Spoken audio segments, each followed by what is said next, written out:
Levon Tokmajyan's Bronze Dust and Marble Dreams. Article by Lilith Markarian, published on September 30th, 2025 on Evian Reports Lifestyle magazine, sold. The abandoned clock factory in Yerevan has two faces. From one side, its windows look into its courtyard where a hum can usually be heard, coming from a slightly scary tool wielded by an 88-year-old man wearing ear and eye protection and loose white shorts. From the other side of the factory, the windows open onto a stunning view of Yerevan, a city buzzing with people wandering among paintings near the Martyr of Sardian statue or strolling along Abovian Street, where the bronze statue of Karabala eternally offers a flower to a passerby. Yet, remarkably, many on this side of the clock factory remain oblivious about the artist behind these monuments. Levon Tokmajyan, People's Sculptor of Armenia. This simple introduction is penciled on the wide door of a garage-like building, accompanied by two nearly identical phone numbers. The 88-year-old in loose white shorts emerges from the door to continue working on his sculpture. Levon Tokmajyan is currently crafting a smaller bronze version of one of his sculptures. The composition depicts Voskan Yerevanci, one of the first Armenian book publishers, who published the first Armenian Bible in Amsterdam in 1668, dictating to a seated Dutch printer. Once completed, Tokmajyan plans to donate the smaller version to the Matenadaran, while the original sculpture stands in Amsterdam. Though dissatisfied with his compensation for the original work, he knows that even Michelangelo was underpaid by the Pope, yet today people remember his artistry, not his earnings. Bronze is the worst, he says. No matter how hard I wash my hands, it never comes off completely. It gets into my skin and itches badly. But it's such an interesting material to work with. He speaks with a natural mystique and grandeur in his voice, as if narrating a documentary about history's greatest kings. Bronze dust, though it sparkles like glitter on his hands and workspace, is dangerous to inhale. He often collects it from his working table with a brush to sell later. Among many sculptures arranged around his outdoor working space, there's one he's just finished. Levon unwrapped the plastic film around it. It's a marble statue of Kerkerian, destined for Spitak. Marble has its own fairy tale, he says. No matter how much you work on it, there's always more to do. I could continue working on it, but I want the tremor of Kerkerian's anxiety to remain visible. Look at it. This is an exceptional sculpture. On one hand he smiles, and on the other there is regret. Through each detail, I've revealed his soul. Art historian Vigen Galistyan explains that Tokmajyan has been a popular choice for public monuments because his mature work conveys heroism with pathos and theatricality. Galistyan also knows that the cartoonish folklorism in his sculptures is a defining characteristic, a trait that other sculptors and public commissioners have adopted. This style has become de rigueur in Armenian public sculpture of the past 2 decades. Tokmajyan is an honorary citizen of Yerevan and Etchmiadzin and has created more than a dozen public monuments throughout Armenia, and his works are displayed worldwide. Despite this legacy as a sculptor, Levon Tokmajyan never planned to become one. Born to a father from Kars and mother from Batumi, Levon was the eldest of 2 children. His father, Hraj Tokmajyan, a house painter with a beautiful singing voice and a fondness for drinking, often took young Levon along to work. While his father painted walls, Levon would cover them with his own drawings. The habit carried into the classroom, where he sketched through lessons instead of listening. After failing math so badly that he had to repeat 7th grade, his teacher suggested to Levon's mother that he apply to the Terlemesian Art School. She did, and it changed everything. When Levon didn't see his name on the list of accepted students, he went home in tears, convinced he had been rejected. His mother, Takush Tokmajyan, is a swimmer, and the kind of woman who would march in to demand her husband's wages if they weren't paid. She refused to believe it. She dragged him to the director's office to get answers. Family friends often say that Levon and his mother are identical in character, energy, and enthusiasm. Your son has a great sense of volume. He fills form and space. We've put him in the department of sculpture, the director explained. What? Sculpture? What even is that? Howled Levon. Completely unfamiliar with the medium, he began studying alongside people who had been practicing sculpture for years. Nevertheless, he graduated with honors and was admitted to the Yerevan State Institute of Fine Arts and Theatre to continue his studies in sculpture. That's how much materialism, in the good sense of the word, settled in me, Levon explains. I learned that one should touch, feel the material, that there's more poetry in stone than in painting. Stone is eternal. Tokmajyan's work emerged in the 1970s, at the end of high modernism, when formalist experimentation defined fine art in Soviet Armenia. Galestian notes that many sculptors of that period, Arashidas, Getik Baghdasaryan, Yuri Petrosyan, embraced neo-expressionist forms to articulate their larger-than-life subjectivity, independent from state directives. Though Tokmajyan shared their values of pure art and individualism, what distinguishes him was his ability to shift to a narrative-driven, representational style of monumental sculpture. Personal life. In his early 30s, Tokmajyan married his second wife, Sveta, with whom he had 3 children, Vahe, Armenia, and Haik. Yet even in marriage, he remained a figure of fascination for women. His first wife continued writing him letters after their divorce, and others openly pursued him, attention he accepted with ease.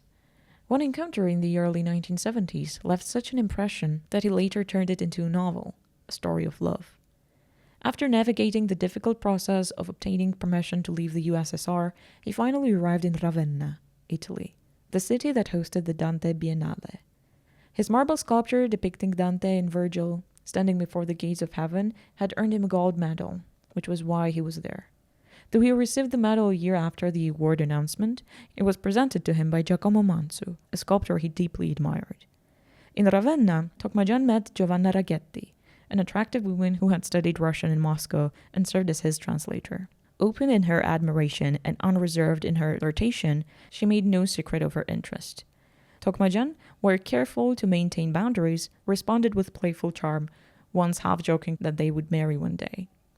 After his departure, Giovanna sent him letters, promising exhibitions in Italy and envisioning a life together. When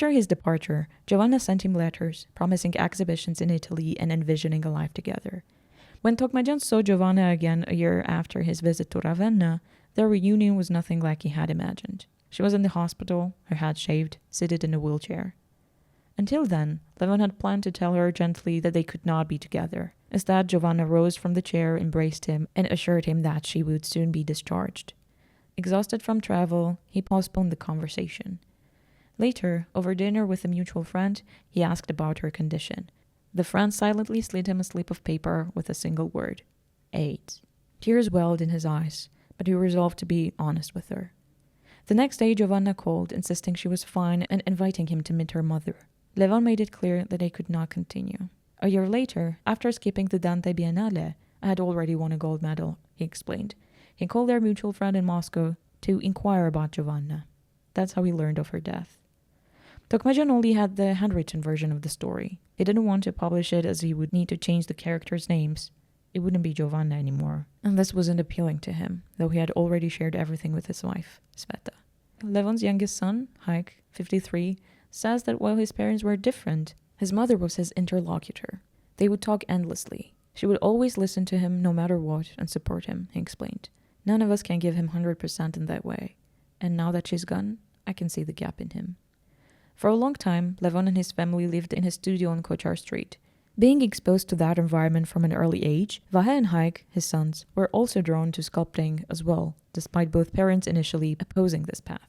Yet Levon's own artistic life was never confined to sculpture alone. He nurtured a passion for music, and after graduating from the Yerevan State Institute of Fine Arts and Theatre, he had gone on to study for 2 years at the Yerevan State Conservatory, and later sang with the National Choir.